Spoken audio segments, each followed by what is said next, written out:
di kegiatan pada hari ini, kami akan melakukan diskusi tentang materi-materi yang ada di pengantar teknik biomedis.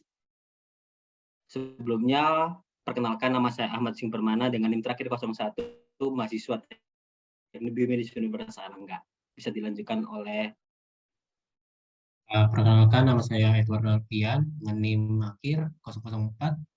Saya juga dari mahasiswa Teknik Biomedis. Ya, bisa dilanjutkan yang lain.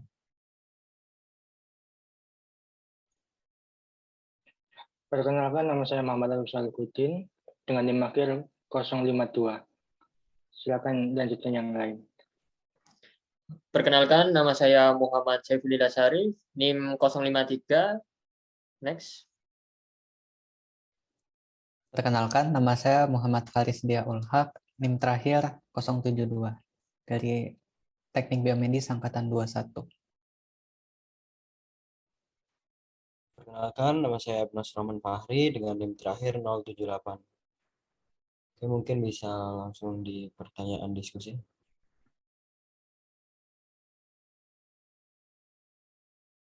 Mungkin aku ya pertama ya. Jadi aku ada pertanyaan nih tentang biofluida.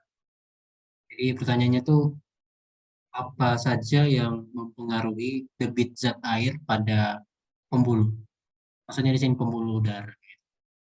Bukan deh, pembuluh secara umumnya. Ya, mungkin ada yang mau jawab.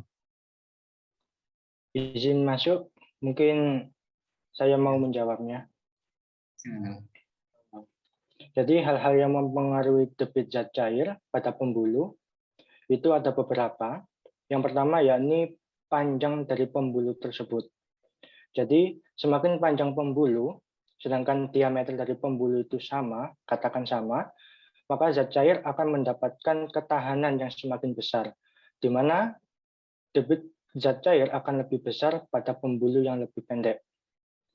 Yang kedua, yakni mengenai diameter pembuluh. Pengaruh diameter sendiri berdampak pada kecepatan aliran zat cair yang makin cepat pada pembuluh dengan diameter yang semakin besar. Hal yang ketiga yakni efek kekentalan. Kekentalan sendiri, bila suatu zat ini semakin kental, maka semakin besar juga tahanan terhadap dinding pembuluh, sehingga dapat ditentukan konsentrasi sel darah merahnya. Lalu yang keempat, yakni pengaruh dari tekanan. Jadi apabila tekanan zat cair, khususnya darah dalam hal ini, pada salah satu ujung pembuluh dia memiliki tingkatan pengaruh tekanan yang tinggi dari ujung yang lain, maka zat cair atau darah ini akan mengalir dari tekanan yang tinggi ke tekanan yang lebih rendah. Begitu. Gimana? Itu. Oh iya, udah mantap lah. Mungkin mau nanya lagi. Mungkin kalau aku tanya, mungkin teman-teman mungkin pernah dengar ya, kalau kita lagi nyelam, ya itu ketika kita menyelam, mengapa sih telinga kita itu terasa sakit ketika kita menyelam lebih dalam pada kolam renang? Ada yang mau jawab nggak? Aku izin masuk ya. Boleh. Kenapa telinga kita itu sakit kalau kita menyelam ya tadi? Jadi kalau kita lihat manusia itu punya yang namanya saluran Eustachius. Itu saluran apa? Itu saluran yang menghubungkan bagian tengah telinga dan nasofaring atau bagian atas tenggorokan. Dan itu letaknya di belakang rongga hidung. Fungsinya saluran itu untuk menyamakan tekanan di dalam dan di luar telinga.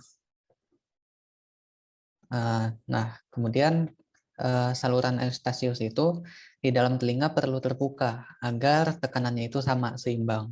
Namun jika tersumbat, tekanan dari luar telinga akan mendorong gendang telinga sehingga menyebabkan telinga kita itu sakit. Kurang lebih seperti itu sih. Menjawab nggak? Sangat menjawab. Mungkin ada yang ingin ditanyakan? Faris, ke yang lain mungkin?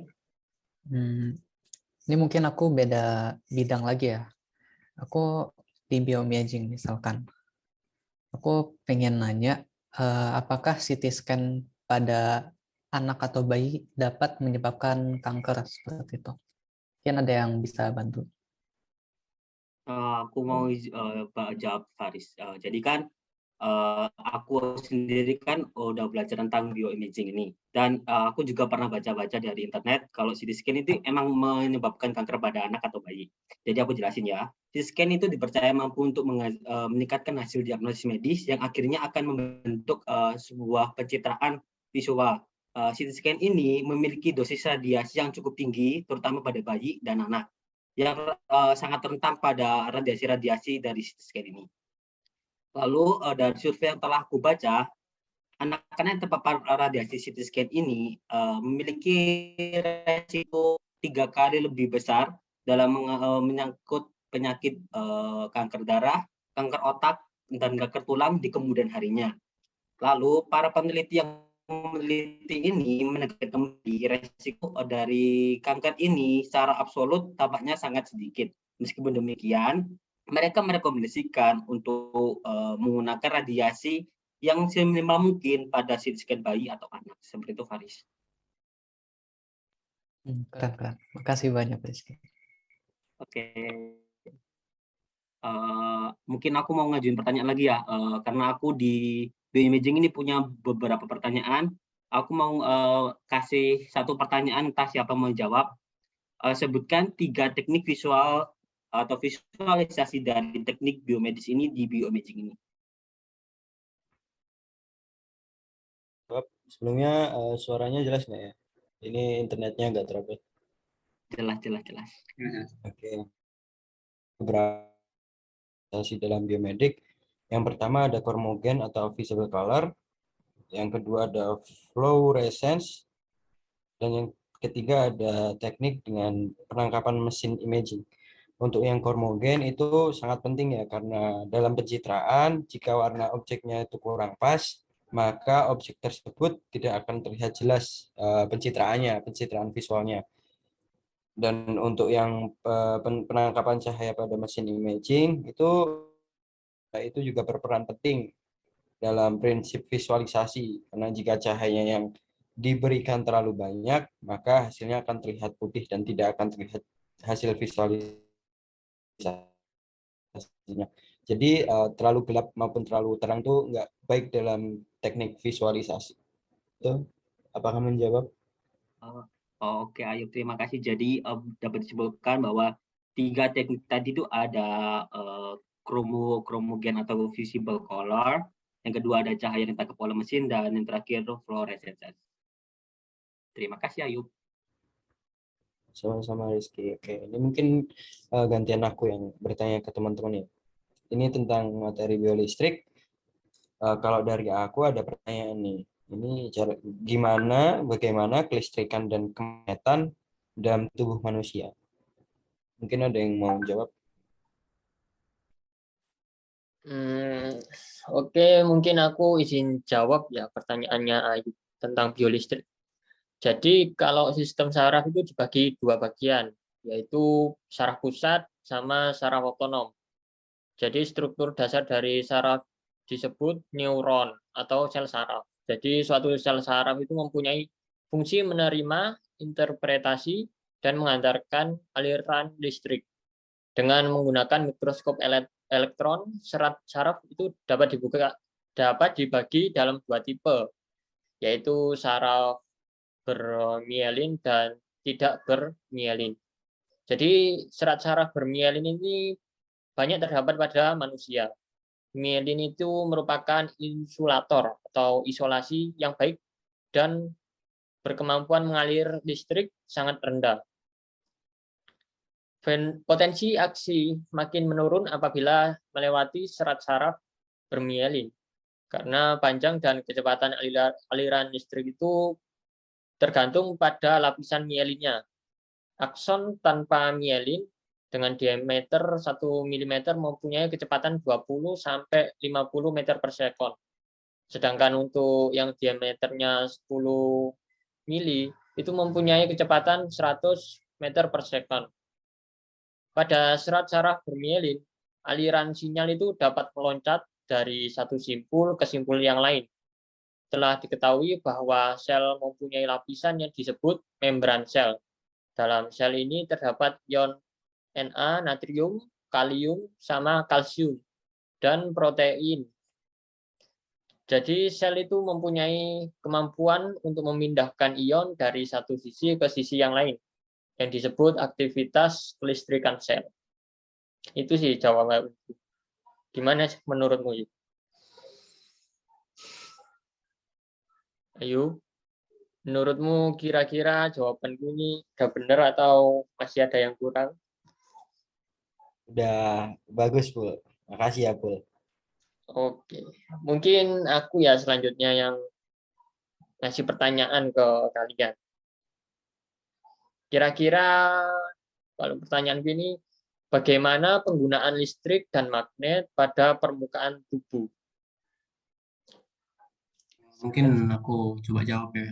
Oke, Jadi kalau yang pernah aku baca itu pada tahun 1890 itu ada orang namanya Jacques Arsonval. Dia itu telah menggunakan listrik yang berfrekuensi rendah untuk menimbulkan efek panas. Terus pada tahun 1992 juga telah ada juga yang menggunakan listrik itu dengan frekuensi 30 MHz untuk memanaskan yang disebut dengan shortwave diatermi. Lalu pada tahun 1950 juga sudah diperkenalkan penggunaan gelombang mikro dengan frekuensi 2450 MHz untuk keperluan diatermi dan pemakaian radar. Lalu sesuai dengan efek yang ditimbulkan oleh listrik, arus listrik ini kan dibagi jadi dua bentuk ya. Yang pertama itu yang listrik berfrekuensi rendah. Nah, jadi yang pernah aku baca itu listrik berfrekuensi rendah ini antara 20 Hz sampai 500.000 Hz ya. Nah, frekuensi rendah ini mempunyai efek merangsang saraf dan otot sehingga terjadi kontraksi otot itu. Lalu untuk pemakaian dalam jantung dalam waktu singkat, dan ini tuh bersifat merangsang persarafan otot.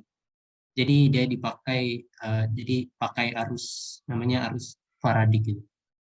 Sedangkan untuk jangka waktu lama dan bertujuan untuk merangsang otot yang telah kehilangan persarafan, kita biasanya dipakai arus listrik yang terputus-putus atau disebut arus DC yang telah dimodifikasi.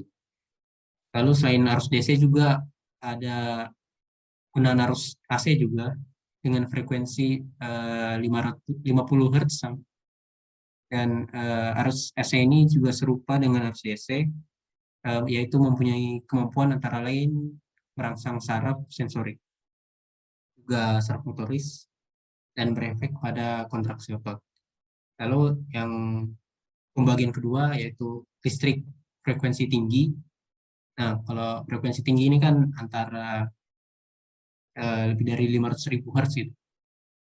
Nah, listrik berfrekuensi tinggi ini tidak mempunyai sifat merangsang saraf motoris atau saraf sensoris, kecuali dilakukan perangsangan dengan pengulangan yang lama.